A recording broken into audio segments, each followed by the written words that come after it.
По пауза од 5 месеци, идната недела треба да бидат објавени конечно термините за полагање возачка дозвола во испитниот центар во Струмица кој го покрива југоисточниот регион.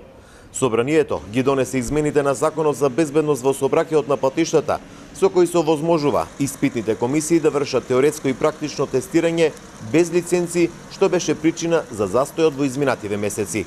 Членовите на испитните комисии според законските измени лиценци треба да имаат од 30 ноември 2019-та.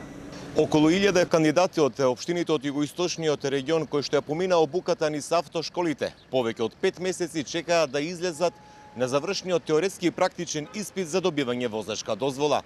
Идната недела ќе стапаат во сила измените, пошто во Струмица, Валандово и Гевгелија ќе нема законска пречка да се полага за возачка дозвола.Оздруженијето на независни возачи, инструктори и автошколи смета дека треба сериозно да се размислува во Македонија да се зголемат испитните центри по теркот на Словенија, а не да има само 8 по еден во секој регион.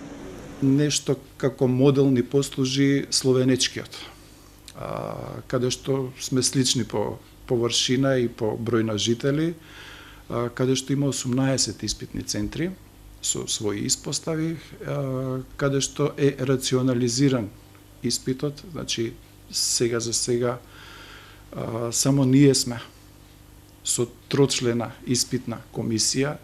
Претходното законско решение налагаше испитните комисии да имаат лиценци, но државата во меѓувреме не успеа да формира комисија и база на прашања за да го спроведе лиценцирањето, заради што во Струмица, речиси половина година, не се полагаше за возачка дозвола.